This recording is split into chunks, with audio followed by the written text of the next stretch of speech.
Hey so hello and welcome back everyone to this now the beautiful wonderful सा video. आज के video में हम लोग देखने वाले आर्बिट्रेशन एंड कॉन्साइलिएशन एक्ट। ठीक है, अब सरप्राइजिंग बात यह है कि मुझको ये समझ में नहीं आता आर्बिट्रेशन एंड कॉन्साइलिएशन आप लोगों को डिफ़िकल्ट क्यों लगता है, ये मुझे पता नहीं है। लेकिन आज का वीडियो जो होगा ये आर्बिट्रेशन एंड कॉन्साइलिएशन के ऊपर होगा। एंड ये वीडियो देखने के बाद आपका जो पूरा डाउट है आर्बिट्रेशन एंड कॉन्साइलिएशन के ऊपर, सब कुछ जो है वो निकल जाएगा एंड ज़िंदगी में आप कभी नहीं भूलोगे। देखो, समझते क्या होता था जब कभी भी हम लोग कॉन्ट्रैक्ट करते हैं ना, जब कभी भी हम लोग कॉन्ट्रैक्ट करते हैं तो हम लोगों ने देखा है कि बहुत केसेस में ना डिस्प्यूट हो जाता है, डिस्प्यूट हो जाता है, झगड़ा कर लेते हैं। ठीक है, कि किसी ने डिफ़ॉल्ट कर दिया कॉन्ट्रैक्ट में, जिसने प्रॉमिस किया था, किसी एक पार्टी ने शायद डिफ़ॉल्ट कर दिया, तो वहाँ पे क्या हो जाता है, डिस्प्यूट हो जाता है, झगड़ा हो जाता है। तो जब डिस्प्यूट एंड झगड़ा होता है ना, तो क्या होता है, उसके लिए हमको सल्यूशन चाहिए होता है। सल्यूशन कौन देता था वो भी हम लोग जानेंगे। देखो, ये डिस्प्यूट 1996 से पहले अगर किसी भी कॉन्ट्रैक्ट में किसी प्रकार का डिस्प्यूट हो रहा है तो पार्टीज जो है वो जाते थे सिविल कोर्ट में। कहाँ पे जाते थे?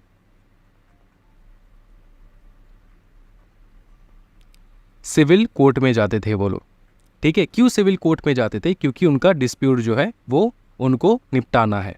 किसी पार्टी को सल्यूशन चाहिए, किसी पार्टी को पनिशमेंट भी देना है। ठीक है ना। अच्छा, सिविल कोर्ट क्यों जाते हैं सर, क्रिमिनल कोर्ट क्यों नहीं जाते sir? Sir, civil court and criminal court अलग अलग होता है। हाँ, सिविल कोर्ट में सिविल मैटर्स देखा जाता है। क्या देखा जाता है? Civil matters.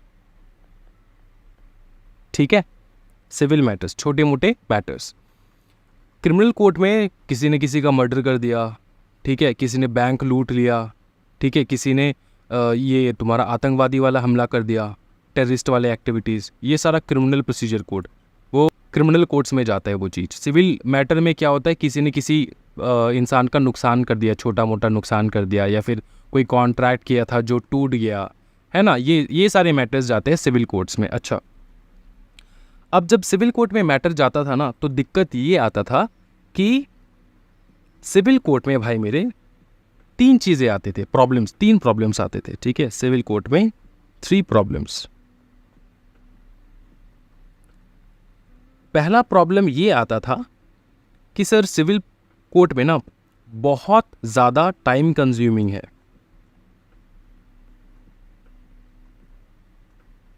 अब जब बहुत ज़्यादा टाइम कंज्यूमिंग है तो ये एक प्रकार का ड्रॉबैक है, नेगेटिव पॉइंट है सिविल कोर्ट में कि भैया बहुत टाइम कंज्यूमिंग है। आज तुमने केस फाइल किया, तुम्हारा जजमेंट आएगा 2 साल बाद, समझ में ना, बहुत लंबा खींचते हैं, तो टाइम कंज्यूमिंग है। दूसरा है कॉस्टली है, तुमको कोर्ट का फीस पेमेंट करना है और उसके साथ साथ तुम्हारे वकील का भी फीस पेमेंट करना है, तो बहुत ज़्यादा कॉस्टली हो जाता है, तो पैसा लगता है, बहुत ज़्यादा पैसा लगता है कोर्ट में अगर तुम जाओगे, तो कॉस्टली मैटर है। ठीक है ना। लास्ट में तीसरा जो प्रॉब्लम हम लोगों ने देखा है कि इसमें एफर्ट लगता है, एफर्ट लगता है इनटू 100, मतलब बहुत ज़्यादा एफर्ट लगता है। तुमको जब कभी भी कोर्ट बुलाएगा तुमको हाजिर होना पड़ेगा, ठीक है, with documents, with evidences, this and that, तो बहुत ज़्यादा एफर्ट लगता है इसमें। ये एक प्रॉब्लम है, ये एक प्रॉब्लम है कि नहीं? ये एक क्या है बताओ सर? ये एक प्रॉब्लम है। तो अगर ये एक प्रॉब्लम है, इसका एक सल्यूशन भी चाहिए होता है। तो 1996 में एक सल्यूशन लाया गया। क्या लाया गया बताओ? सल्यूशन लाया गया 1996 में। और वो सल्यूशन था क्या बताओ? सल्यूशन था सर, ये जो सल्यूशन है ना, वो सल्यूशन बवाल वाला सल्यूशन था। वो सल्यूशन था हमारा आर्बिट्रेशन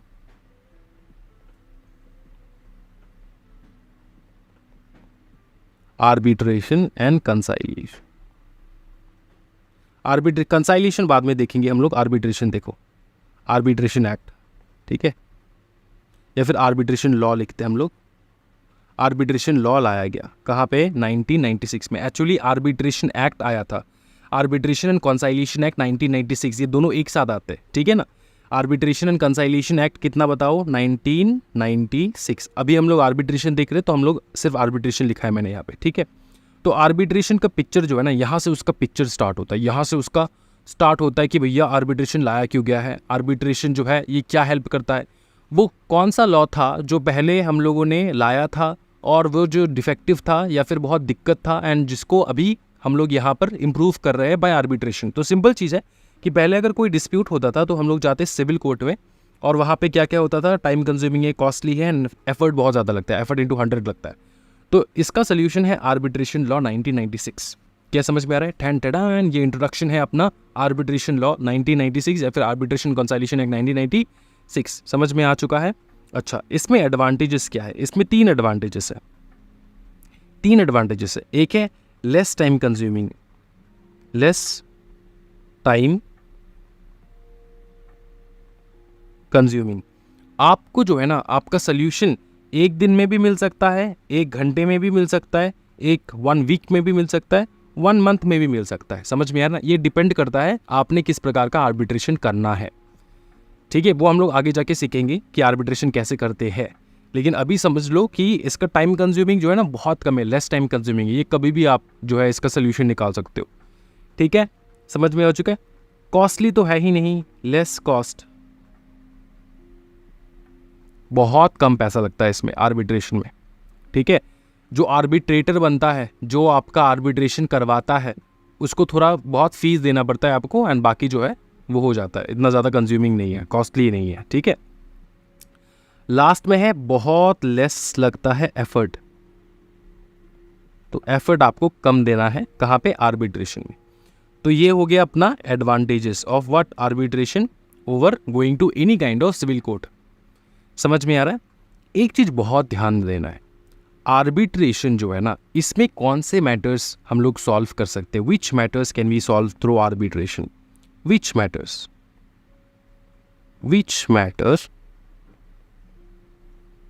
कैन वी सॉल्व? तो सारे प्रकार के सिविल मैटर्स जो होगा, सारे प्रकार के सिविल मैटर्स तुम सॉल्व कर सकते हो आर्बिट्रेशन के थ्रू। तो सिविल कोर्ट में जितने भी केसेस जाते हैं वो आर्बिट्रेशन के थ्रू भी सॉल्व हो सकते हैं। क्या ये समझ में आ रहा है? कुछ बहुत एग्जेम्पशंस हैं, वो अलग है, वो आपको ध्यान नहीं देना है अभी। आपको सिर्फ ये समझना है कि आर्बिट्रेशन की मदद से हम लोग सिविल मैटर्स जो है, सिविल डिस्प्यूट्स जो है वो सॉल्व कर सकते हैं। क्या बताओ? सिविल मैटर्स या फिर सिविल डिस्प्यूट्स हम लोग सॉल्व कर सकते हैं। समझ में आ चुका है? इतना समझ में आ चुका है? ओके। अब देखो आर्बिट्रेशन समझते हैं हम लोग। आर्बिट्रेशन क्या बताओ? आर्बिट्रेशन। अच्छा, एक चीज देखो, ये जो आर्बिट्रेशन है, ट्रेशन, ये एक प्रकार का प्रोसीजर है। क्या है बताओ? Procedure to solve disputes. Arbitration का प्रोसीजर क्या है सॉल्व करने का? देखो, आर्बिट्रेशन में ना जो डिस्प्यूट सॉल्व करता है वो है 2 बंदे। पहला बंदा होता है जिसको हम लोग कहते हैं इंडिविजुअल, दूसरा बंदा या फिर दूसरा कैटेगरी जो हम लोग कह सकते हैं वो है क्या बताओ? पैनल। ठीक है, वो क्या है बताओ ना? पैनल, वो होता है पैनल। अब देखो, इंडिविजुअल जो बंदा होता है ना उसको हम लोग कहते हैं आर्बिट्रेटर, और पैनल जो है उसको हम लोग कहते हैं आर्बिट्रल ट्रिब्यूनल। क्या बताओ? Arbitral tribunal. एक चीज बहुत अच्छे से समझना है आपको कि आप चाहे तो एक इंडिविजुअल अपॉइंट करके आपका केस सॉल्व कर सकते हो, या आप चाहो तो एक पैनल भी रखवा सकते हो। पैनल भी आप रख सकते हो, एक ट्रिब्यूनल भी बना सकते हो। इंडिविजुअल में बनता है, बैठता है एक बंदा, ये आपको पता ही है। लेकिन जो आर्बिट्रल ट्रिब्यूनल है, हमेशा याद रखना, यहाँ पे सिर्फ ऑड नंबर्स बैठेंगे, ऑड नंबर्स, जैसे कि 3, 5, 7, 9, 11, 13 ऐसे। समझ में आ रहा है? ये ऑड नंबर्स बैठेंगे। क्यों, मैं समझाता हूँ आपको। आर्बिट्रल ट्रिब्यूनल में क्या होता है, ऑड नंबर्स क्यों बैठता है? यहाँ पे एक इंसान, यहाँ पे दूसरा इंसान, यहाँ पे एक इंसान, यहाँ पे, अगर 3 का मैं एग्जांपल लूँ, यहाँ पे एक इंसान, यहाँ पे दूसरा इंसान, और यहाँ पे और एक इंसान। हमेशा याद रखना होता क्या है कि किसी भी केस में अगर डिस्प्यूट है तो मिनिमम 2 पार्टीज तो रहेगा ना। तो पार्टी वन क्या करता है, पार्टी वन क्या करता है, वो एक बंदे को चूज करके लेकर आता है, कोई भी इंडिविजुअल को चूज करके लेकर आता है कि ये मेरा आर्बिट्रेटर है। पार्टी टू जो है वो एक बंदे को अपॉइंट करके लेकर आता है। क्या बताओ? वो एक बंदे को अपॉइंट करके लेकर आता है। कौन बताओ? Party two. अब दोनों पार्टी का जो ये बंदा है, ये एक आर्बिट्रेटर है, ये एक आर्बिट्रेटर है। ये दोनों आर्बिट्रेटर मिल के, समझ में आ रहा है? ये दोनों आर्बिट्रेटर मिल के एक कॉमन बंदे को लेकर आता है, एक न्यूट्रल कॉमन बंदे को लेकर आता है। इन दोनों पार्टी का आर्बिट्रेटर एक न्यूट्रल बंदे को लेकर आता है। किसको लेकर आता है? एक न्यूट्रल बंदा, न्यूट्रल बंदे को लेकर आता है। ये न्यूट्रल बंदा जो है, इसको कहा जाता है प्रिंसिपल आर्बिट्रेटर।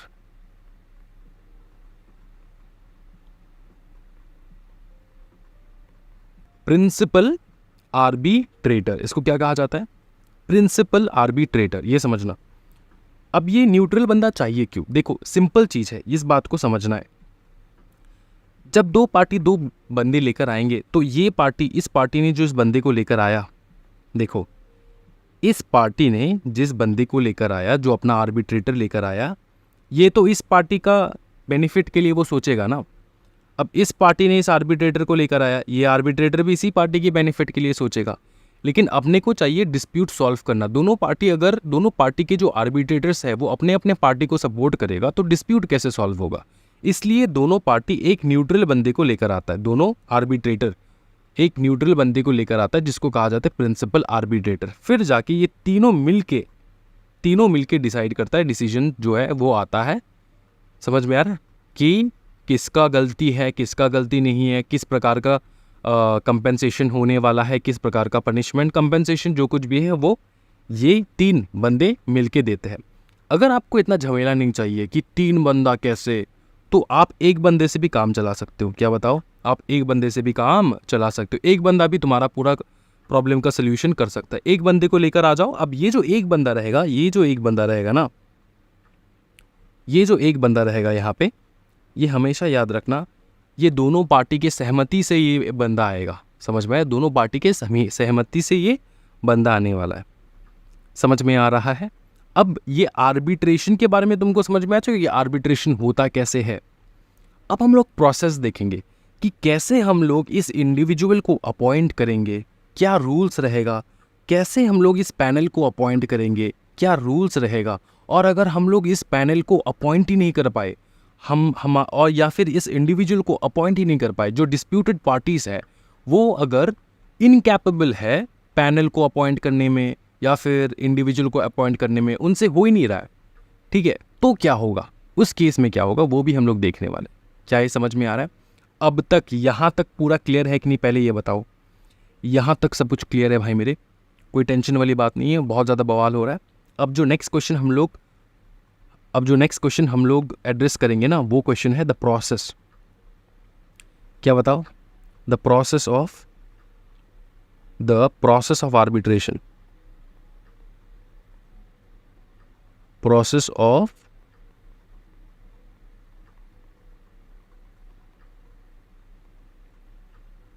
आर्बिट्रेशन देखने वाले हम लोग। देखो, सिंपल चीज़ है। प्रोसेस ऑफ आर्बिट्रेशन में अपने को क्या क्या पता है, पहले वो बताओ। सर, अपने को इतना पता है कि जो आर्बिट्रेशन जो वाला चीज़ होता है वो हम लोग सिविल कोड से बेटर होता है। सिविल कोड जो है बहुत टाइम कंज्यूमिंग, इसमें टाइम कंज्यूम खर्चा भी कम होता है, लेस एफर्ट्स भी देना होता है, तो आर्बिट्रेशन बेस्ट है। अपॉइंट करने के लिए क्या क्या अपॉइंट कर सकते हैं हम लोग? या तो इंडिविजुअल अपॉइंट कर सकते हैं, या तो हम लोग पैनल अपॉइंट कर सकते हैं, है ना। तो ये अपने को पता है, ये इतना तो अपने को पता चल चुका है कि क्या क्या हम लोग कर सकते हैं, ठीक है। अब देखो, क्या कैसे हम लोग अपॉइंट करेंगे वो भी तो देखना होगा, वो भी तो जानना होगा अपॉइंट कैसे करना है। सिंपल प्रोसेस है, देखो 1996 के बाद, ये तो एक्ट आया गया 1996 के बाद ना। कोई भी बंदा अगर कॉन्ट्रैक्ट कर रहा है, कोई भी पार्टी, कोई भी दो पार्टी या फिर दो से ज़्यादा भी हो सकता है, जो कि कॉन्ट्रैक्ट कर रहे हैं, वो अपने कॉन्ट्रैक्ट में एक क्लॉज ऐड कर सकते हैं। क्लॉज ऐड कर सकते हैं, क्लॉज मतलब प्रोविजन, ठीक है, वो ऐड कर सकते हैं। उस प्रोविजन का नाम होता है आर्बिट्रेशन क्लॉज। क्या बताओ, क्या बताओ? Arbitration clause.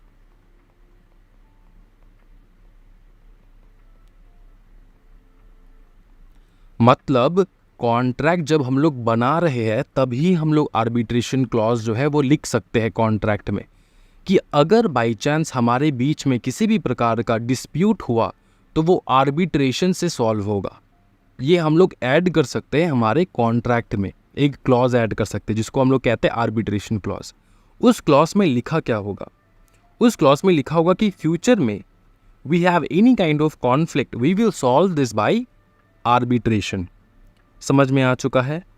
हाँ सर, बाई चांस मैं वो ड्यूरिंग बिफोर जब मैं कॉन्ट्रैक्ट ड्राफ्ट कर रहा था तब मैंने नहीं लिखा है, अब डिस्प्यूट हो चुका है। अगर आपका डिस्प्यूट हो चुका है और आपके कॉन्ट्रैक्ट में कुछ भी मेंशन्ड नहीं है, आपका डिस्प्यूट हो चुका है, आपके कॉन्ट्रैक्ट में कुछ भी मेंशन नहीं है रिगार्डिंग आर्बिट्रेशन, तो चिंता नहीं करना है। तो आपको चिंता नहीं करना है। क्यों? We can make an agreement. Dispute हो चुका है, ठीक है, clause was not inserted, question यहां पे लिखते हैं ना, clause was not inserted before.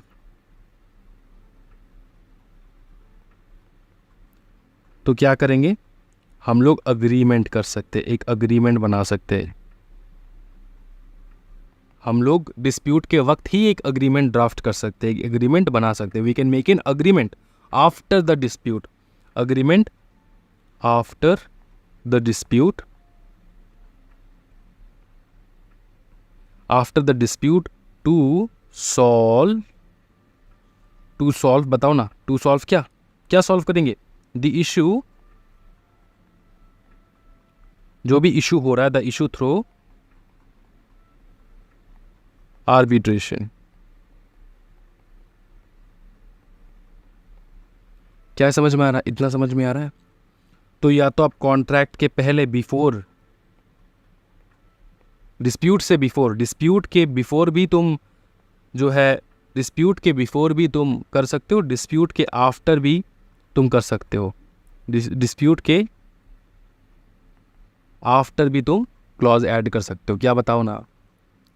Dispute के बाद क्लॉज ऐड नहीं होगा, उसमें अग्रीमेंट, अलग से एक अग्रीमेंट होगा। एंड डिस्प्यूट से पहले हम लोग जब एग्रीमेंट बनाते हैं, जब कॉन्ट्रैक्ट बनाते हैं, हम लोग ड्राफ्ट करते हैं, वहाँ पे एक क्लॉज ऐड करते हैं। इतना समझ में आ रहा है? एकदम लेमेंस टर्म में मैंने समझा दिया तुमको, ठीक है, कोई टेंशन वाली बात नहीं। अच्छा सुनो, देखो, ये जो हम लोग आर्बिट्रेटर अपॉइंट करेंगे ना, इतना तो सर अपने को समझ में इतना तो आ चुका है कि हम लोग आर्बिट्रेटर अपॉइंट करेंगे।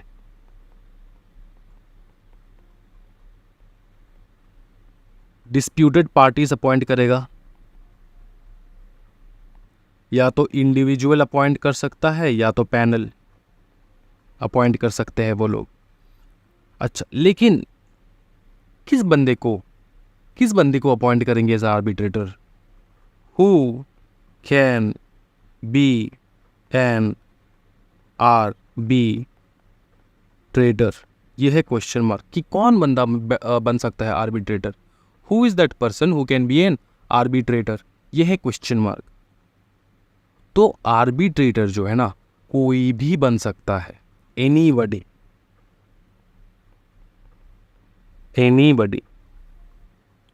सर मैं अपने घर के कुक को भी आर्बिट्रेटर बना सकता हूँ? यस, कोई भी बंदा बन सकता है। सर मेरे घर के कार के ड्राइवर को भी बना सकता हूँ? हाँ, आर्बिट्रेटर वो भी बन सकता है। लेकिन नॉर्मली आर्बिट्रेटर बनता कौन है? वो मैं तुमको समझा देता हूँ, सुनो। ये डिपेंड करता है on the nature of the contract, nature of the contract. देखो, अगर क्वेश्चन ये पूछा जाए कि कौन आर्बिट्रेटर बन सकता है, आंसर है कोई भी आर्बिट्रेटर बन सकता है। लेकिन ये अगर क्वेश्चन पूछा जाए which is the best suitable person to be an arbitrator, बताओ ना, क्वेश्चन अगर ऐसा हो कि which is the best suited person, which is the best suited person, which is the best suitable person to become an arbitrator, तो वो depend करता है नेचर ऑफ द कॉन्ट्रैक्ट। पकड़ लो तुम, देखो कॉन्ट्रैक्ट तो कुछ भी हो सकता है ना, कॉन्ट्रैक्ट कुछ भी हो सकता है, इंजीनियरिंग कॉन्ट्रैक्ट हो सकता है, ठीक है, मेडिकल से रिलेटेड कॉन्ट्रैक्ट हो सकता है, ठीक है, मेडिकल से रिलेटेड कॉन्ट्रैक्ट हो सकता है, वुड से रिलेटेड कोई कॉन्ट्रैक्ट हो सकता है कि वुड का बेचना खरीदा बेची जो है वो, उसके हिसाब से एक कॉन्ट्रैक्ट हो सकता है। कॉन्ट्रैक्ट का तो कुछ मतलब ऐसा तो लिमिटेड नहीं है ना कि कॉन्ट्रैक्ट किस प्रकार का हो सकता है, कॉन्ट्रैक्ट बहुत प्रकार का हो सकता है। एग्जाम्पल के तौर पे विच is the best suitable person अगर मैं तुमको पूछूं,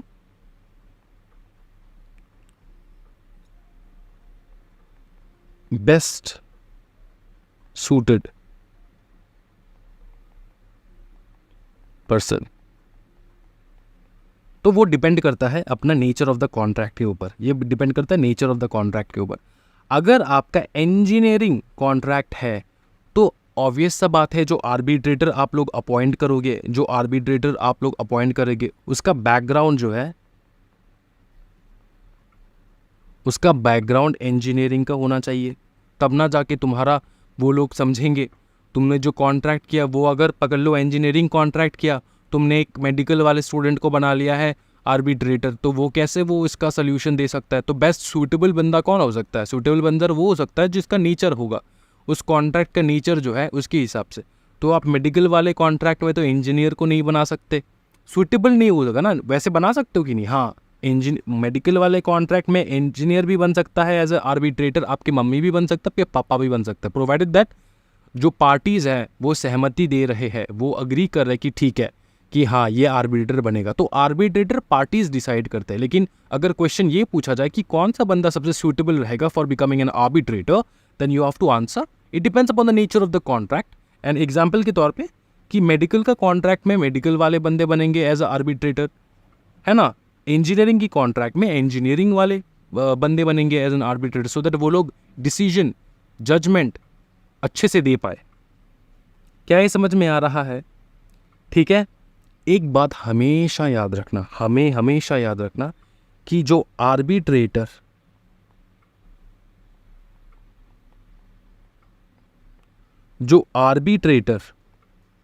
ध्यान दो भाई मेरे, जो आर्बिट्रेटर डिसीजन सुनाता है ना, उस आर्बिट्रेटर का डिसीजन को हम लोग कहते हैं अवार्ड। हम समझ में आ रहा है, जो डिसीजन सुनाया जाता है उसको हम लोग कहते हैं अवार्ड। अवार्ड का बहुत अलग अलग प्रकार के नेचर होते हैं, अलग अलग प्रकार के नेचर होता है, समझ में आ रहा है।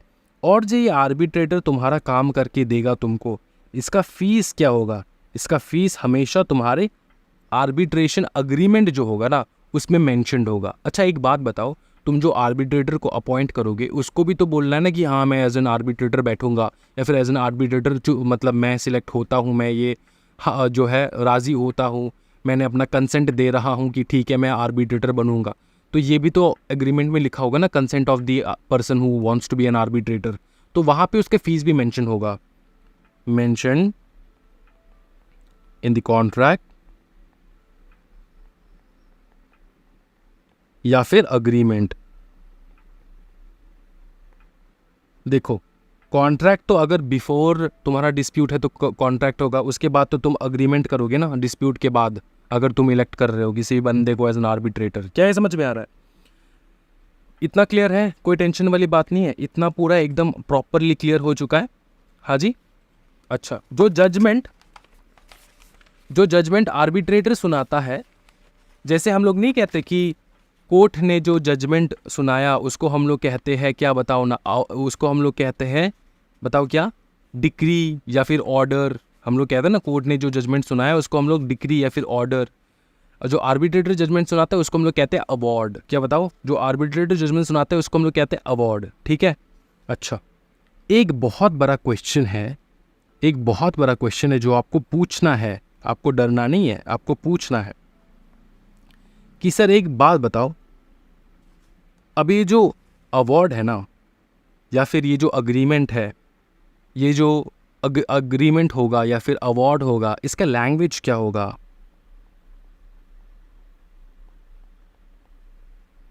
लैंग्वेज क्या होगा? लैंग्वेज होगा as agreed by the parties.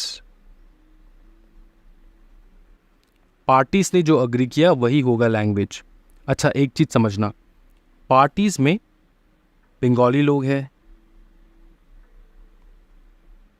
Marathi है, पंजाबी है, या आपके क्रिश्चियंस भी हो सकते हैं एज अ रिलीजन। तो बंगाली भी क्रिश्चियंस हो सकते हैं, मराठी भी क्रिश्चियन हो सकते हैं, पंजाबी भी क्रिश्चियन, लेकिन इनका तो एक रीजनल डायलेक्ट है ना, रीजनल डायलेक्ट है इनका ऑलरेडी, रीजनल डायलेक्ट है। पंजाबी का जो है रीजनल डायलेक्ट है, मराठी का रीजनल डायलेक्ट, बंगाली का भी रीजनल डायलेक्ट है। अगर ये लोग चाहे तो अपने अपने डायलेक्ट में कॉन्ट्रैक्ट ड्राफ्ट कर सकते हैं, अपने अपने भाषा में। बंगाली की भाषा में अगर कॉन्ट्रैक्ट उनको ड्राफ्ट करना है, पार्टीज अग्री करे, दोनों पार्टी अग्री करे हाँ बंगाली में ड्राफ्ट होगा तो बंगाली में ड्राफ्ट होगा, कोई टेंशन वाली बात नहीं है। रीजनल लैंग्वेज में भी हो सकता है। और अवार्ड जो आएगा ना वो भी उसी रीजनल लैंग्वेज में होगा। अवार्ड समझ में आ रहा है? उसी रीजनल लैंग्वेज में अवार्ड आ सकता है, कोई टेंशन वाली बात नहीं है। सर पार्टी में ना, सर एक बात बताओ ना सर, सुनो ना सर, अब मैं आपको पूछता हूँ सर, सुनो। पार्टीज में अगर बंगाली एंड मराठी दोनों इंक्लूडेड है तो क्या होगा? तो कौन से लैंग्वेज में हम लोग करेंगे? इसका आंसर, सिंपल आंसर ये है, जो भी पार्टीज अग्री कर रहे हैं उस लैंग्वेज में होगा। अब पार्टीज जो है एग्री कर सकते, दोनों दो प्रकार के, दो अलग अलग जगह के हैं, दो अलग अलग रीजनल डायलेक्ट है, लेकिन वो लोग अग्री कर सकते कि इंग्लिश में होगा। तो अगर वो लोग अग्री कर रहे हैं कि इंग्लिश में होगा तो इंग्लिश में होगा, कोई टेंशन वाली बात नहीं है। ठीक है, तो लैंग्वेज हमेशा याद रखना, आर्बिट्रेशन में लैंग्वेज वो डिपेंड करता है as agreed by the parties, जो पार्टीज अग्री करेंगे वो। समझ में आ चुका है? अच्छा यहाँ तक सर बहुत बवाल, बहुत ज़्यादा क्लियर है सर। और एक चीज़ बताओ सर, आपने वीडियो के स्टार्टिंग में कहा था कि ये आर्बिट्रेशन तो ठीक है, अगर हमने आर्बिट्रेटर अपॉइंट ही नहीं कर पाए, हम जो पार्टीज है ना, हमने आर्बिट्रेटर अपॉइंट ही नहीं कर पाए तो क्या होगा? केस लिखो फटाफट, लिख डालो, ये पूरा लिखना है तुमको, ठीक है? Case when parties fail to appoint कौन बताओ? आर्बिट्रेटर या फिर ट्रिब्यूनल। एक सिंगल बंदा है तो आर्बिट्रेटर, और तीन या फिर ऑड नंबर्स है तो ट्रिब्यूनल, है ना? तो क्या होगा? बहुत बड़ा है क्वेश्चन मार्क। बताओ भाई मेरे, तो क्या हो सकता है बताओ? हाँ जी, ये नया चीज़ है, नया चीज़ देखने वाले भाई हम लोग नया चीज़ देखने वाले, देखो फटाफट। तो ना एक बंदा आता है रेस्क्यू करने के लिए। अगर आप लोग इतना नाकामयाब हो चुके हो कि आप लोग आर्बिट्रेटर ही अपॉइंट नहीं कर पा रहे हो, दोनों पार्टीज अग्री ही नहीं कर पा रहे हैं किसी भी एक पर्टिकुलर चीज में, तो एक बंदा आता है to rescue.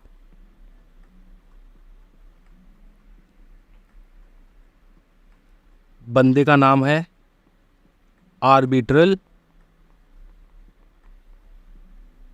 Arbitration institution.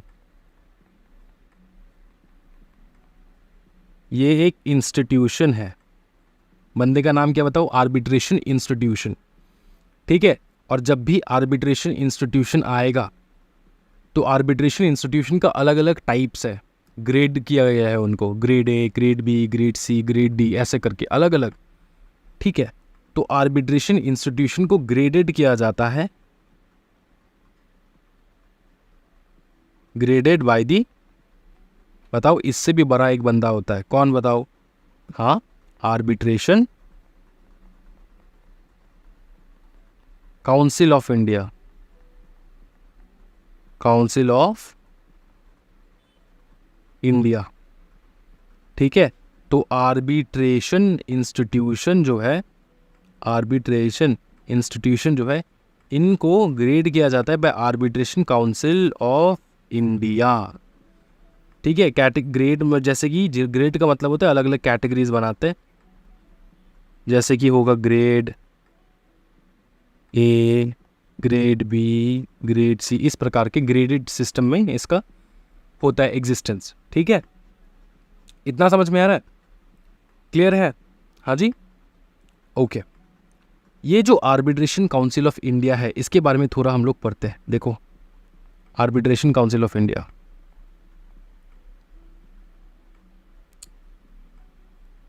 Okay, क्या देख रहे हैं हम लोग? आर्बिट्रेशन काउंसिल ऑफ इंडिया, हम लोग देख रहे हैं arbitration council of India, RB, arbitration council of India.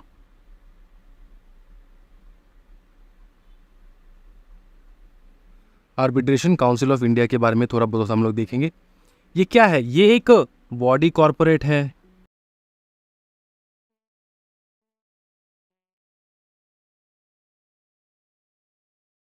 Body corporate मतलब सर, बॉडी कॉरपोरेट आप लोग कंपनी लॉ में सीखोगे।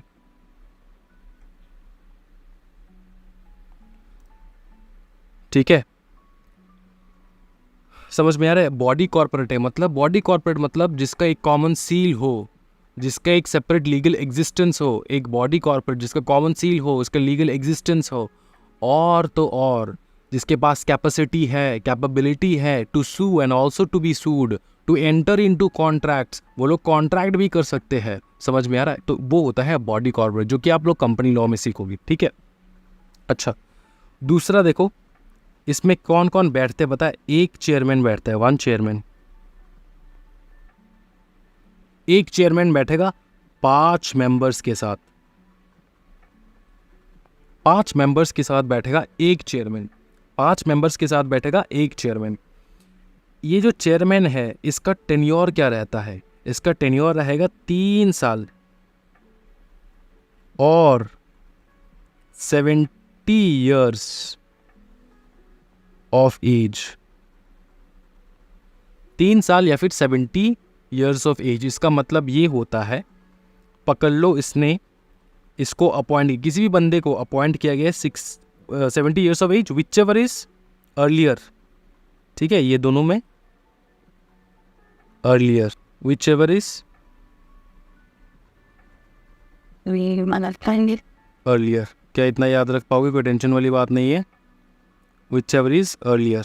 ठीक है, जैसे कि सर इसका मतलब समझाओ ना सर, थोड़ा बहुत मतलब समझा दो ना सर। देखो, मतलब कोई भी इंसान अगर उसको तुमने अपॉइंट किया एट 69 ईयर्स ऑफ एज, वो कितना साल बैठेगा?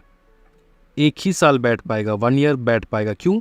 क्योंकि उसका 70 हो जाएगा ना, 70 हो गया तो उसको निकाल डालो। सर उसका तो 3 साल ख़त्म नहीं हुआ, तो क्या हो गया? 70 हो गया ना, विच एवर इज़ अर्लियर। समझे? कोई टेंशन वाली बात नहीं है। और जो 5 मेंबर्स है ना, इनका क्या होता है? इनका भी 3 ईयर्स है, 3 ईयर्स, और यहाँ पे 70 ईयर है ना, लेकिन इनके लिए है 67 years of age, whichever is earlier. ठीक है, हाँ जी, ओके। ये है आर्बिट्रेशन काउंसिल ऑफ इंडिया। ये क्या करता है? आर्बिट्रेशन काउंसिल ऑफ इंडिया जो है ना, ये पूरा देख रेख करता है आर्बिट्रेशन इंस्टीट्यूशन का। ठीक है, ये देख रेख करता है किसका? आर्बिट्रेशन इंस्टीट्यूशन का।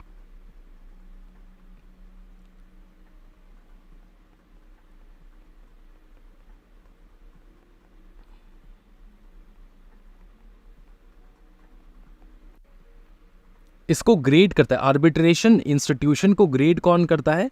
By the arbitral tribunal, arbitral council of India, ठीक है, आर्बिट्रेशन इंस्टीट्यूशन को ग्रेड करता है by the arbitral tribunal of India. अच्छा सुनो, ये जो आर्बिट्रेशन इंस्टीट्यूशन है, इसको अपॉइंट कौन करता है पता है? इनको अपॉइंट कौन करता है पता है? हाँ जी, इनको अपॉइंट करते हैं बाय दो इंसान।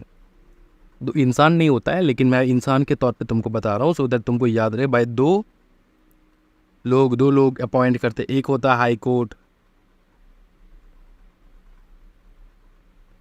दूसरा होता है supreme court.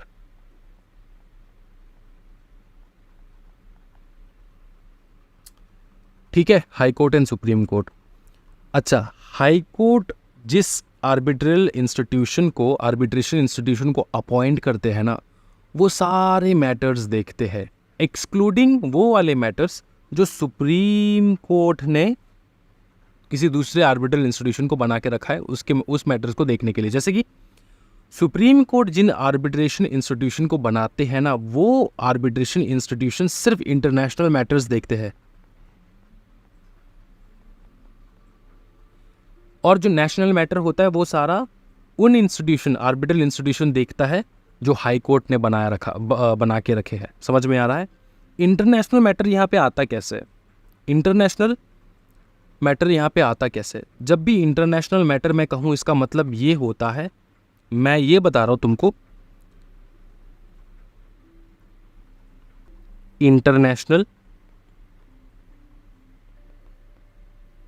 International commercial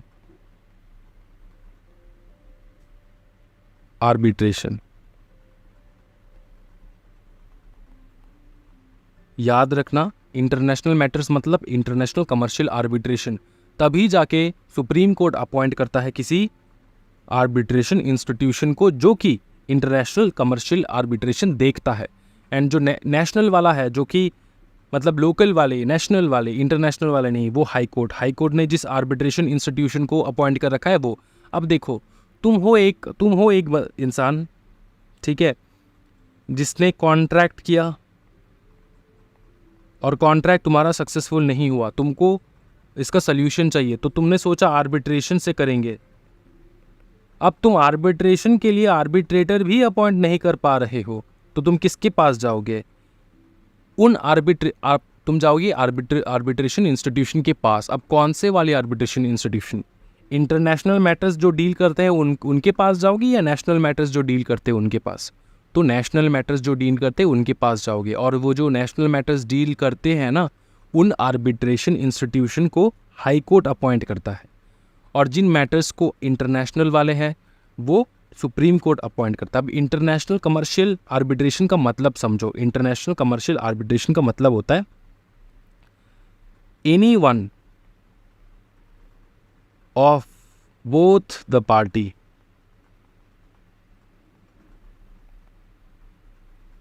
any one of both the party, ठीक है, क्या बताओ?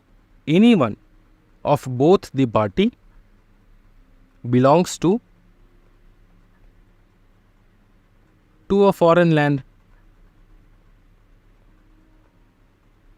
आप ऐसे इस प्रकार के कॉन्ट्रैक्ट कर रहे हो जो फॉरेन लैंड के साथ जो है आपने कॉन्ट्रैक्ट किया, ठीक है, फॉरेन लैंड के साथ रिलेशन है तुम्हारा, किसी प्रकार का कॉन्ट्रैक्ट, तो इंटरनेशनल कॉन्ट्रैक्ट्स है ना ये, ठीक है। तो तुम वो इंटरनेशनल कमर्शियल आर्बिट्रेशन सॉल्व करता है उस चीज़ को। क्या ये समझ में आ रहा है? कोई टेंशन वाली बात नहीं, बहुत ज़्यादा बवाल हो रहा है सर? ओके, सुनो,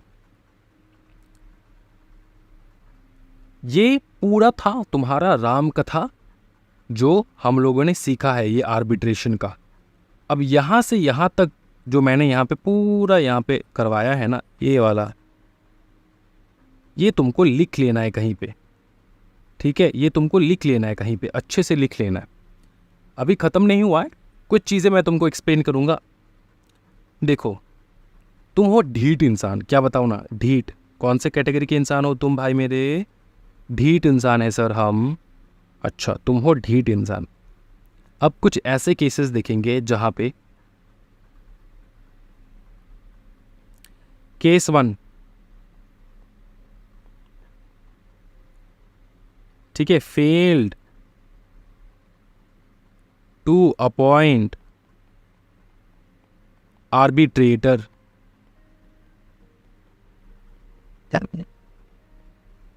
फेल्ड टू अपॉइंट आर्बिट्रेटर। तो तुमने क्या किया, अगर तुम फेल हो गए आर्बिट्रेटर अपॉइंट करने में, तो तुम जाओगे आर्बिट्रल इंस्टीट्यूशन या फिर arbitration institution.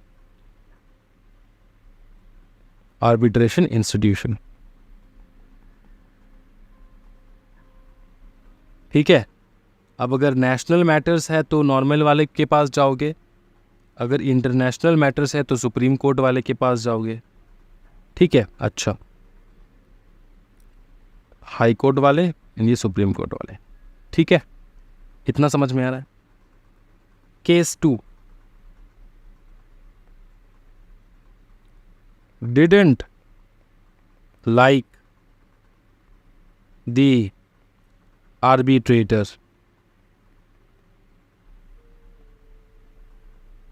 Sent by the arbitration institution. Arbitration institution ने जो तुमको भेजा है आर्बिट्रेटर, तुमको पसंद नहीं आया। सर इतना ज़्यादा मेरे को ध्यान रखते क्या सर? मतलब मेरे को अगर पसंद नहीं आया आर्बिट्रेशन इंस्टीट्यूशन वाले आर्बिट्रेटर, हम लोग उसको रिजेक्ट कर सकते हैं? आंसर है यस। आंसर है ऑफकोर्स भाई मेरे, आंसर है ऑफकोर्स भाई मेरे कि यस। आर्बिट्रेटर जो तुमको अपॉइंट किया गया है by the arbitration institution, you didn't like it, then you can reject that arbitrator. तुम रिजेक्ट कर सकते हो उसको। ठीक है, तुम रिजेक्ट कर सकते हो। जो आर्बिट्रेटर, देखो बहुत अच्छे से देखना है, जो आर्बिट्रेटर आर्बिट्रेशन इंस्टीट्यूशन ने भेजा है उसको तुम दो प्रकार के एक्शन दे सकते हो।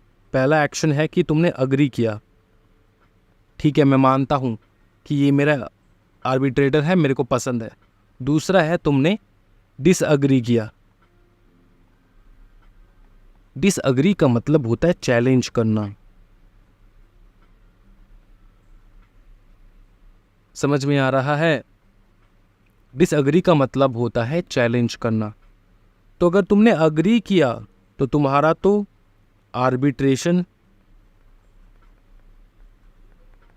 का जो प्रोसीडिंग है वो स्टार्ट हो जाएगा। अगर तुमने डिसअग्री किया तो टर्मिनेट हो जाएगा तुम्हारा arbitrator. Terminate the arbitrator. Sir एक बात बताओ ना, मेरे को आर्बिट्रेटर भेजा है उन्होंने, मैंने आर्बिट्रेशन स्टार्ट भी करवा दिया है। मेरे को पहले बहुत अच्छा लगता था, मैंने आर्बिट्रेशन स्टार्ट करवा दिया, लेकिन अभी जो है ना सर, मेरे को आर्बिट्रेटर पसंद नहीं है, वो वाला आर्बिट्रेटर मेरे को पसंद नहीं आ रहा है सर, तो मैं क्या करूं? तो अगर बाई चांस तुम्हारा आर्बिट्रेशन बिगिन हो चुका है, लेकिन अब तुमको लग रहा है कि नहीं आर्बिट्रेटर तुम्हारे साथ धोखा दे रहा है या फिर अच्छा नहीं है, इम्प्रॉपर है आर्बिट्रेटर, तो तुम प्रोसीडिंग्स के बिटवीन में भी आर्बिट्रेटर को भेज सकते हो, टर्मिनेट कर सकते हो। समझ में आ रहा है? हाँ जी। Also terminate also in between the proceeding.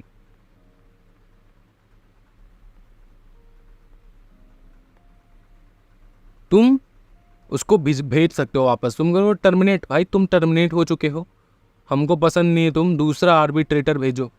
तो दूसरा आर्बिट्रेटर के लिए तुम अप्लाई कर सकते हो टू द आर्बिट्रेशन इंस्टीट्यूशन। ठीक है। अच्छा एक चीज़ समझना, ये आर्बिट्रेशन इंस्टीट्यूशन देखो हमारा चाचा जी तो है नहीं कि फ्री में करवा देगा, उसको तो पैसा वगैरह देना पड़ेगा। हाँ, वो चार्जेस अलग से आएंगे। ठीक है। ये है तुम्हारा, अब जाके कंप्लीट होता है तुम्हारा पूरा राम कथा ऑन आर्बिट्रेशन। ठीक है, यहाँ पे खत्म होता है तुम्हारा प्रॉपर आर्बिट्रेशन। ये पूरा समझ में आ चुका है। मैं ना आर्बिट्रेशन यहाँ पे कंप्लीट हो चुका है। मैं 2 मिनट लूँगा। अभी जो कॉन्साइलिएशन कह सकते हो या फिर कॉन्सिलेशन कह सकते हो, या तो कॉन्साइलिएशन कह सकते हो, 2 मिनट में मैं ख़त्म करवा दूंगा। सुनो, समझा दूंगा एक बार। देखो ये जो कंसाइलिएशन है ना, ये क्या है पता है? कंसाइलिएशन भी एक प्रकार का मैकेनिज्म है जिससे डिस्प्यूट सॉल्व होता है। लेमन टर्म में मैं बताऊं तो कंसाइलिएशन जो है वो किया जाता है बाय कंसाइलिएटर। और ये जो बंदा रहता है ना, ये बीच का इंसान रहता है, बीच का इंसान। बीच का इंसान का मतलब होता है related to both the parties.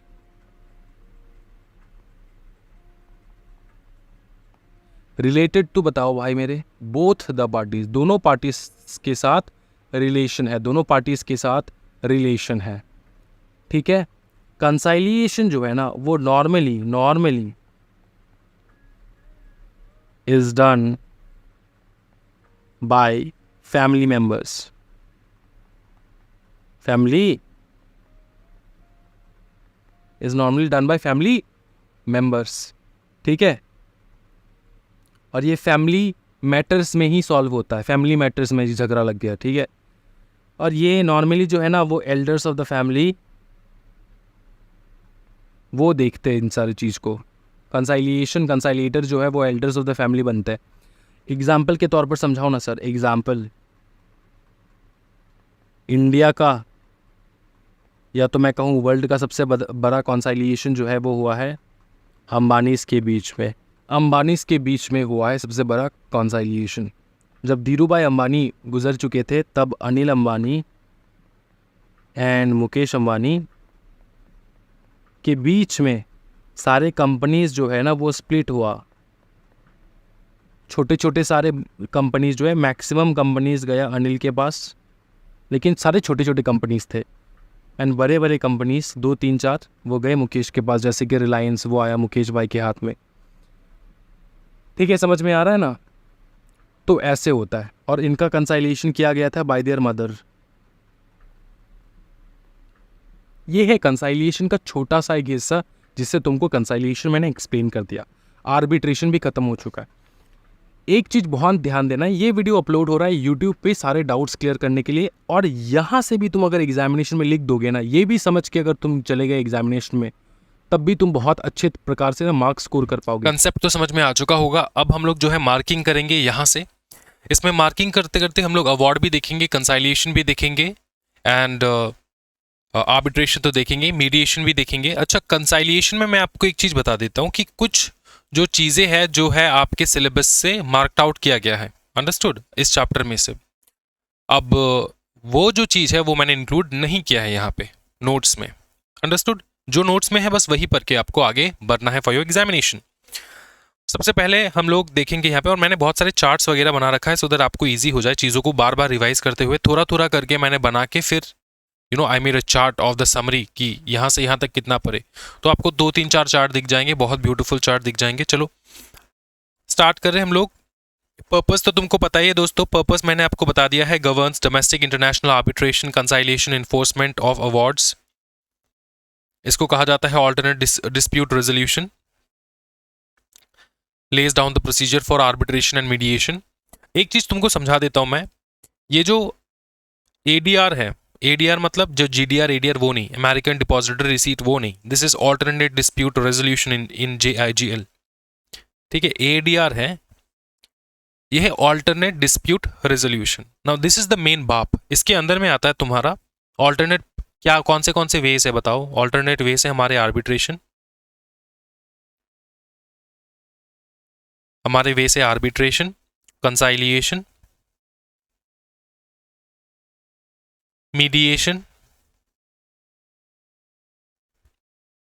मैंने यहाँ पे चार्ट भी बना रखा है, मुझे पता है कि तुम्हारे दिमाग में कौन से डाउट्स आ सकते हैं, वो भी मुझे पता है अच्छे से। तो मैंने ना देखो, कंसाइलिएशन,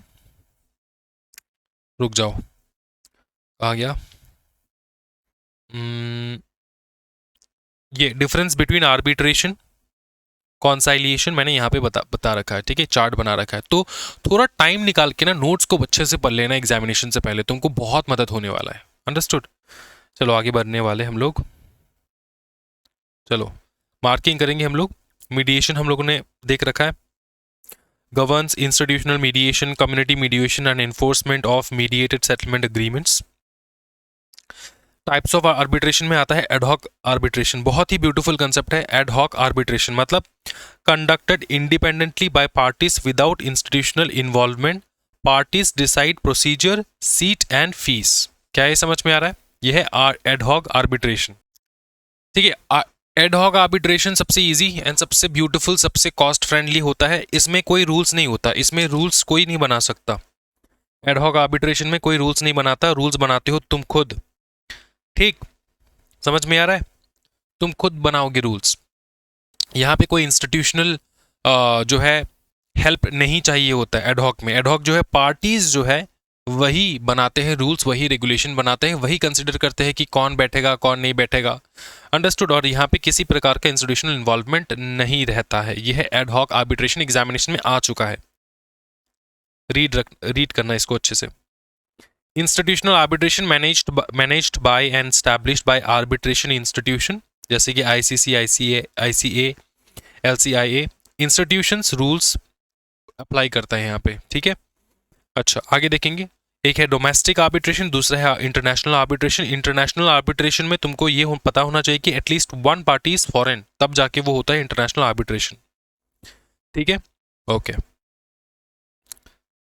फिर हम लोग आगे देखेंगे।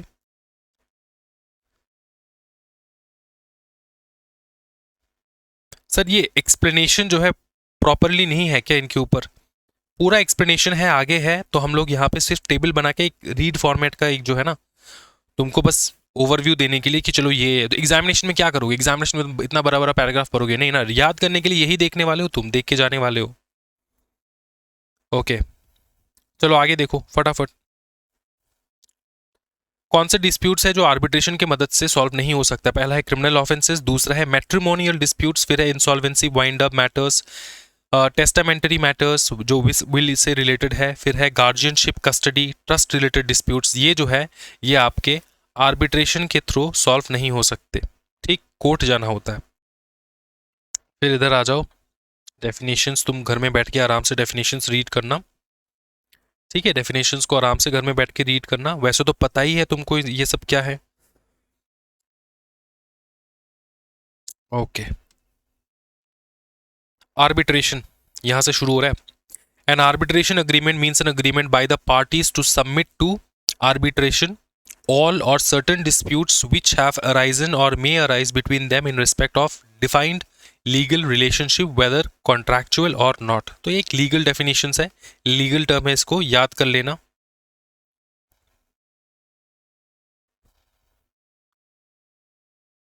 Okay, conditions of a valid arbitration agreement writing में होना चाहिए। मोड ऑफ राइटिंग जो है document signed by parties, exchange of letters, emails, electronic communications, evidencing agreement, exchange of statements of claims and defenses where one alleges existence of arbitration agreement and the other doesn't deny it। मतलब कोई deny नहीं कर रहा है। अगर deny कोई कर रहा है तब तो दिक्कत है, आर्बिट्रेशन नहीं हो पाएगा। दोनों आर्बिट्रेशन से एग्रीमेंट होना चाहिए, मतलब अग्री करना चाहिए कि चलो आर्बिट्रेशन से सॉल्व करेंगे, तभी ना जाके कोर्ट नहीं जाओगे। ओके, म्यूचुअल कंसेंट होना है। ओके, सीधा इधर आ जाओ। ये केस लॉस है, केस लॉ याद कर पाओगे तो बहुत बेटर है। NBCC limited versus Zillion infra project, क्या बताया गया है यहाँ पे? इशू था whether general reference to another contract implies incorporation of its arbitration clause. Cox and Kings limited versus SAP India private limited, इसको रीड कर सकते हो तुम। Ajay Patel and Jyotirindra S Patel. Can a non signatory party be bound by an arbitration agreement? ठीक है, okay.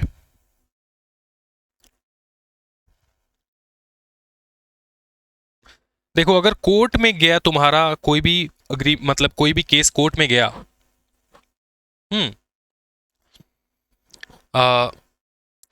If an action is brought before a court in a matter covered by an arbitration agreement, the court must refer the parties to arbitration. ठीक है, मतलब दोनों ने पहले arbitration agreement बना रखा है लेकिन फिर भी वो लोग कोर्ट में चले गए. अंडरस्टूड. अब कोर्ट चाहे तो वो आर्बिट्रेशन के लिए रेफर कर सकते हैं, कह सकते हैं कि जाओ आर्बिट्रेशन से सॉल्व करो अपना ये मैटर. एग्जामिनेशन पॉइंट से मैं तुमको दिखा रहा हूं, ठीक है, क्या क्या मैं मार्क करवा रहा हूं उसको अच्छे से करो, यही आएगा एग्जामिनेशन में. ओके. अच्छा, ये जो इंटरियम मेजर्स होता है ना कोर्ट, मतलब डिसीजन सुनाने से पहले जो कोर्ट डिसीजंस क्या कहते हैं इसको, ऑर्डर पास करता है, ठीक है, डायरेक्शन पास करता है, तो वो क्या है, इंटरियम मेजर्स बाय कोर्ट. जैसे preservation of sale of good, securing disputed amount, ये हर जगह पे एक ही है. आप बहुत सारे चैप्टर्स में भी देखोगे ना, हर जगह पे ये एक ही रहेगा. जब भी इंटरियम मेजर्स के बारे में बात होता है, कोर्ट क्या प्रोटेक्ट करता है, कोर्ट कोई गुड होगा जो सेल करना है, पेरिशेबल ऑब्जेक्ट होगा, ठीक है, कोई कोई तुम्हारा बिल्डिंग होगा जो डिमोलिश होना है प्रॉपर्टी को सेव करने के लिए. तो इंटरियम मेजर्स जो है वो भी हो सकता है. Preservation of sale of good और sale of good, securing disputed amount, inspection of property, interim injunction or receiver appointment, any other measures deemed just and convenient, जो भी कोर्ट को कन्वीनियंट लगे. चलो, पार्टीज हमेशा तुम्हारा ऑड नंबर में होना चाहिए, must be an odd number 1 3 5 से क्रिएट होगा, तुमको मैंने बता रखा है ऑलरेडी. चलो चलो चलो चलो. इक्वल ट्रीटमेंट होना चाहिए आर्बिट्रेटर का. ये कुछ पॉइंट्स है ना जो तुम एग्जामिनेशन में बना के लिखो भाई. तुमको कंसेप्ट आता है तो तुम अपने अंदर कॉन्फिडेंस रखो कि भैया मेरे को कंसेप्ट आता है, तो तुम ये बना के लिखो. क्या equal treatment fair process, equal treatment fair process, आग बंद करके बताओ क्या होना चाहिए इसमें, क्या आना चाहिए. इक्वल ट्रीटमेंट मतलब दोनों पार्टी को इक्वली ट्रीट करना, जैसे दोनों को नोटिस भेजना, दोनों को एक साथ बुलाना, दोनों को देना time to speak from for them self, दोनों को एविडेंस प्रोड्यूस करने के तुम्हारे सामने रखने के लिए दोनों को इक्वल अपॉर्चुनिटी देना. सिंपल बात, ठीक है. तो याद रखना, ये तुम बना के लिखो, बहुत ब्यूटीफुल होगा तुम अगर बना के लिख रहे हो तो. Okay.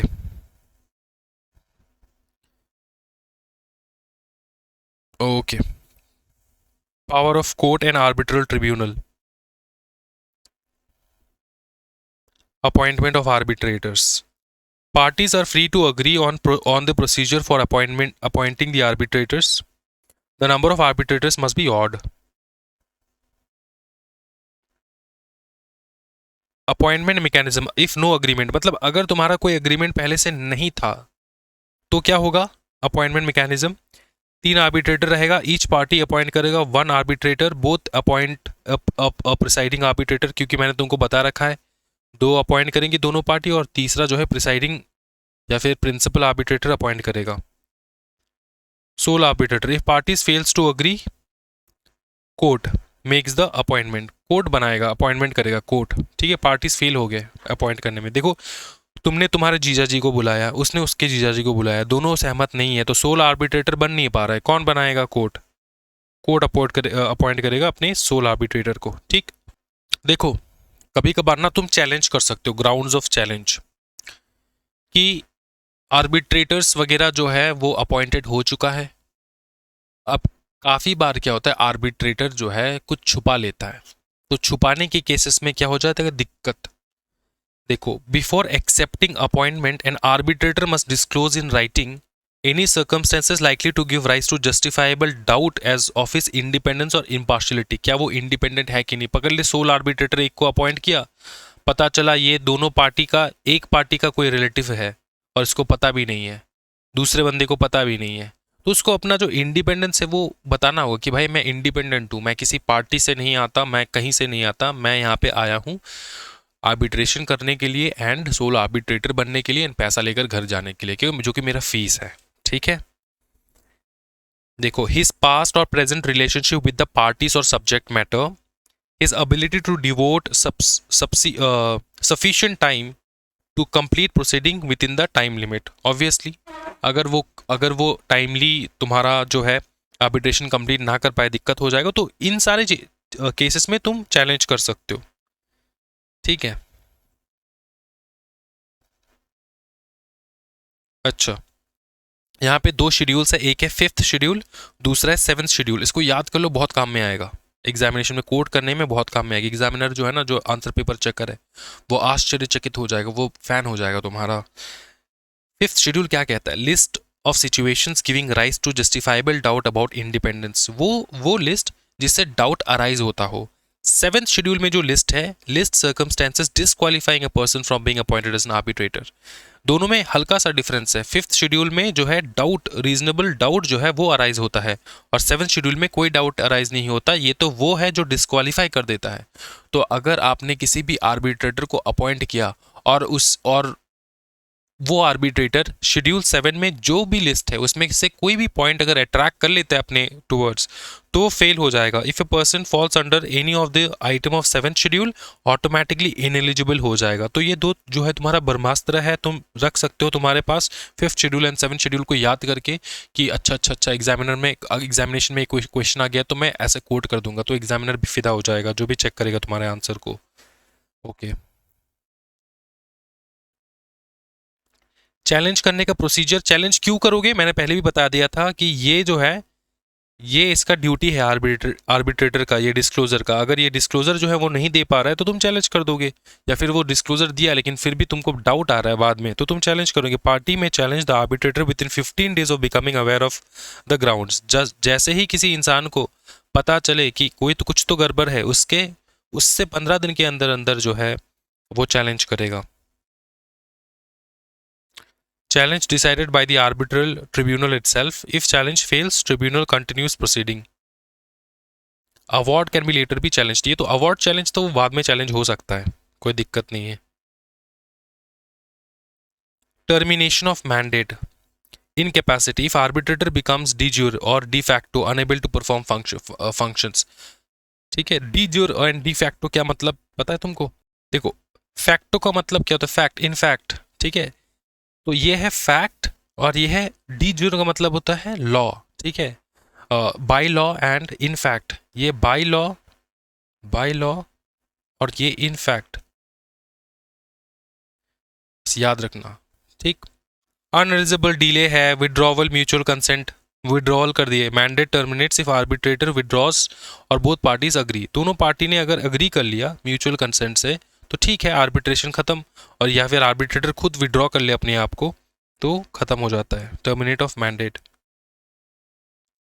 Substitution, if mandate terminates a substitute arbitrator is appointed as per the same procedure. चलो चलो चलो चलो, फिर सीधा मैं एग्जामिनेशन पॉइंट ऑफ व्यू से पढ़ाऊंगा तुमको। ओके, सीधा इधर आ जाओ। इक्वल ट्रीटमेंट होगा, determination of rules of procedure, parties are free to agree to on the procedure, conduct of, ठीक है, फ्लेक्सिबिलिटी इन प्रोसीजर रहेगा। Okay, place of arbitration, party agree करेंगे, मैं तुमको बता रखा है। अगर अग्रीमेंट नहीं हो तो जो भी पार्टीज का कन्वीनियंस लगे उस जगह पे करेंगे। The arbitral tribunal determines the place considering convenience of the party, circumstance of the case, nature of the dispute. चलो चलो चलो, लैंग्वेज जो है दोनों में, जो दोनों चाहे उन दोनों में से कोई भी लैंग्वेज वो लोग चूज कर सकते, कोई दिक्कत वाली बात नहीं है उसमें। क्या समझ में आ रहा है? लैंग्वेज वो खुद चूज कर सकते, party are free to agree on that. Language का मतलब क्या होता है सर? लैंग्वेज का मतलब जिस भाषा में लिखेगा वो अग्रीमेंट, ठीक है, या फिर अवार्ड, ठीक है, जिस भाषा में हम लोग वार्तालाप करेंगे। Okay okay. ट्रिब्यूनल जो है ऑरल हियरिंग बुला सकता है, ऑरली हियरिंग बुला सकता है। आओ आके ऑरली तुम बताओ जो बताना है तुमको, ठीक है। एविडेंस भी मांग सकता है। Parties have the right to be heard, याद रखना, पार्टीज का पूरा अधिकार है कि वो बोलेंगे, ठीक है। सीधा इधर आ जाओ फिर। अच्छा, इसके ऊपर भी क्वेश्चन बनता है, बहुत फेमस है, पावर टू अपॉइंट एक्सपर्ट। क्या हम लोग एक्सपर्ट अपॉइंट कर सकते हैं? आंसर है यस। अगर टेक्निकल है, साइंटिफिक है, लीगल है, फाइनेंशियल मैटर है तो एक्सपर्ट को बुलाओ, कोई टेंशन वाली बात नहीं है। Parties must give access to documents और property for examination, expert report must be shared with both parties. Okay, क्या कोर्ट का असिस्टेंस लिया जा सकता है एविडेंस को जो है लेने में? आंसर है यस। ट्रिब्यूनल में seek assistance from the court for summoning witnesses, requiring document production, taking evidences under oath, issuing commission. तो याद रखना, कोर्ट हमेशा हेल्प करता है ट्रिब्यूनल्स को, अगर तुम्हारा प्राइवेट ट्रिब्यूनल है तब भी कोई टेंशन वाली बात नहीं है। अच्छा, ये सब तो हो चुका है।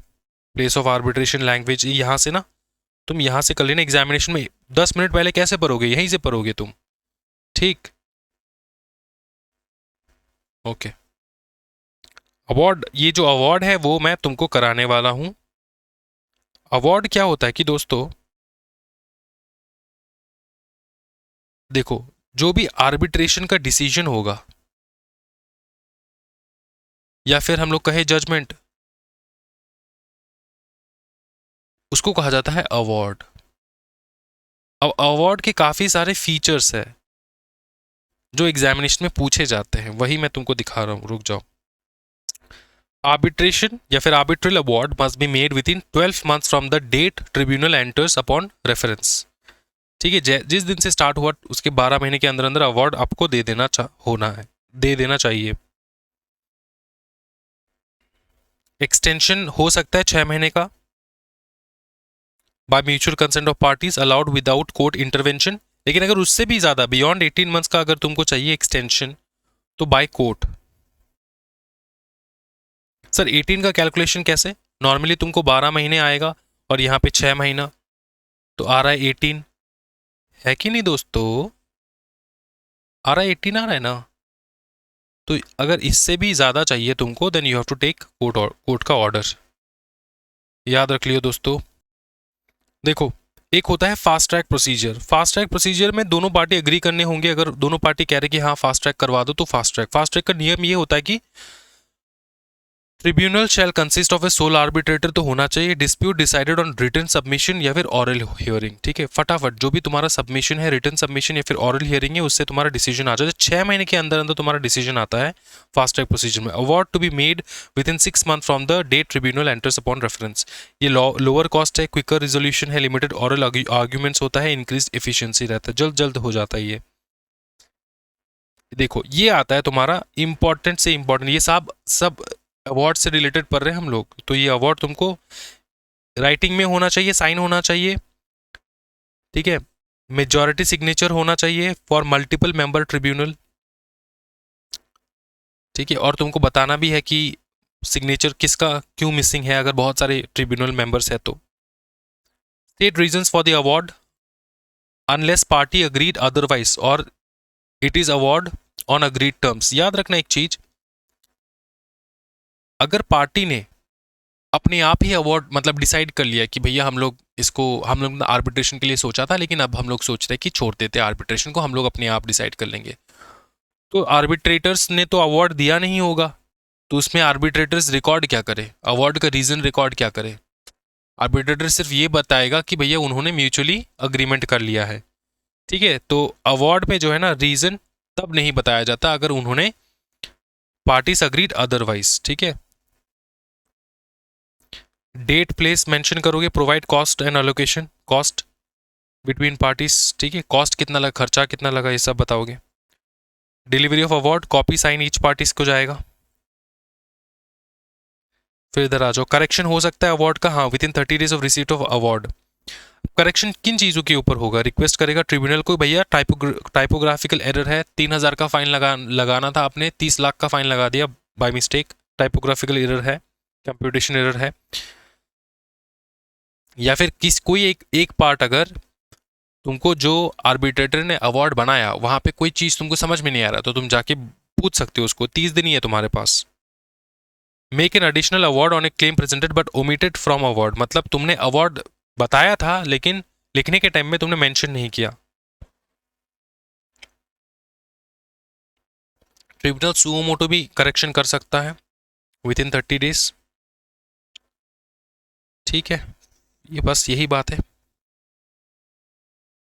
फाइनल अवार्ड बन हो जाए तो प्रोसीडिंग टर्मिनेट हो जाता है। आर्बिट्रल कॉस्ट में क्या क्या आता है? आर्बिट्रेटर का fee, administrative expensive, witness expenses, legal fees, tribunal and institutional charges, ठीक है। चलो चलो चलो चलो,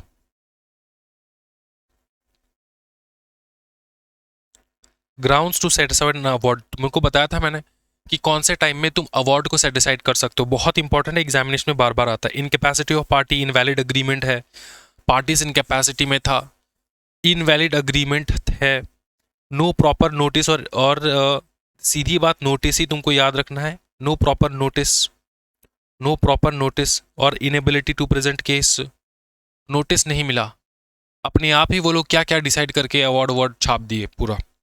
award deals with matters beyond scope of submission, मतलब आर्बिट्रेशन के पावर के बाहर है कुछ मैटर्स जो उन्होंने आर्बिट्रेशन के तहत सॉल्व कर दिया है, ठीक है, ये पार्टी को बाद में रियलाइज होता है। Composition of tribunal not in accordance with agreement, independent नहीं थे बंदे, जो भी ट्रिब्यूनल में थे 3 बंदे, तीनों इंडिपेंडेंट नहीं थे। Fraud, corruption, violation, patent illegality, याद रखना इस चीज को। अगर तुम्हारा पेटेंट इलीगल है, ठीक है, तो तुम्हारा अवार्ड जो है वो सेट असाइड तुम कर सकते हो। मतलब patent in a sense what, patent मतलब पेटेंट का कोई केस होगा, ठीक है, जिस डिस्प्यूट में पता चला कि पेटेंट इलीगल है, तो तुम अवार्ड को सेट असाइड कर सकते हो। चलो चलो, ये बहुत इंपॉर्टेंट है, याद रख लेना भैया, फ्लो चार्ट पूरा। कॉन्साइलिएशन mediation, conciliation is an amicable settlement process where an impartial third party helps the disputing parties reach a mutual acceptable solution। obviously third बंदा रहता है, ठीक है, जो ये भी एक प्रकार का ADR का प्रोसीजर है, alternate dispute mechanism। ओके देखो, पहले मैंने डिफरेंस समझा देता हूँ तुमको, तब मजा आएगा, ठीक है। आर्बिट्रेशन कंसाइलेशन में डिफरेंस देखो, नेचर क्या है, एडजुडिकेटरी, ये है नेगोशिएटरी, ठीक है, सॉल्यूशन सजेस्ट किया जाता है, डिसीजन यहाँ पे इम्पोज किया जाता है, यहाँ पे सॉल्यूशन सजेस्ट किया जाता है। Role of third party, arbitrator giving binding decision, conciliator facilitate settlement, कि सेटलमेंट हो जाए, मदद करते हैं वो लोग, ठीक। Legal binding, award binding automatically, यहाँ पे settlement binding when signed, conciliation, ठीक। Formality, formal procedure, informal process रहता है। इंटरवेंशन, कोर्ट में assist, court has no role, यहाँ पे कोर्ट का कोई रोल नहीं होता। फ्लेक्सिबिलिटी लिमिटेड, ये वेरी फ्लेक्सिबल है, ठीक है। फिर है एडवर्सरियल, यस, ये है नो। इसका मतलब है यहाँ पे ऑपोजिट पार्टीज रहते हैं, एक दूसरे से सहमति नहीं होता, एडवर्सरियल का मतलब, ठीक, याद रखना। क्या ये याद रख पाओगे? हाँ जी बताओ। फिर यहाँ पे आ जाना, ये याद करके यहाँ पे आ जाना। कंसाइलिएटर्स सिंगल हो सकते, 2 हो सकते, 3 हो सकते, ऑल मस्ट एक्ट जॉइंटली, ठीक है। Appointment of conciliator, parties mutually agree करेंगे।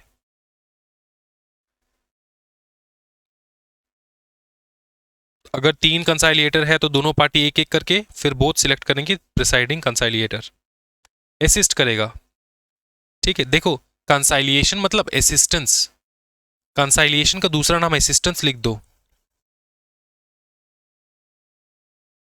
क्योंकि ये असिस्टेंस प्रोवाइड करता है to reach to a particular solution, conciliation. लेकिन आर्बिट्रेशन असिस्टेंस नहीं भाई बेटा, वो एकदम लीगल प्रोसीजर है, क्योंकि ये एकदम फॉर्मल प्रोसीजर होता है to reach to a conclusion, और बाइंडिंग रहता है उसका डिसीजन, याद रखना।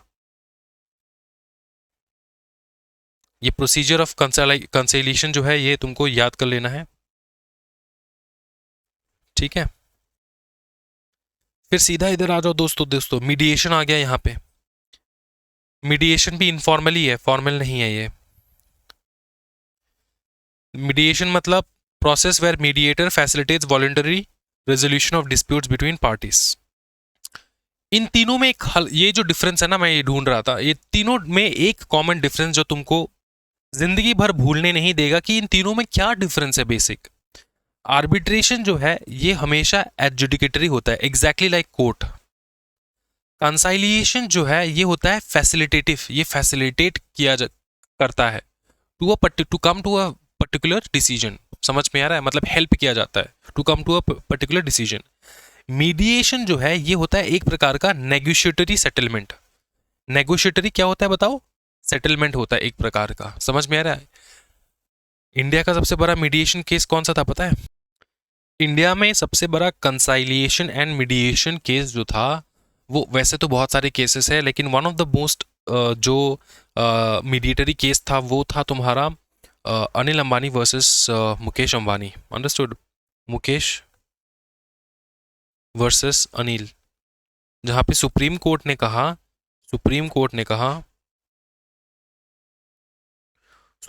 ने कहा दोनों को कि दोनों जो है हेल्प ले ऑफ देयर मदर कोकिला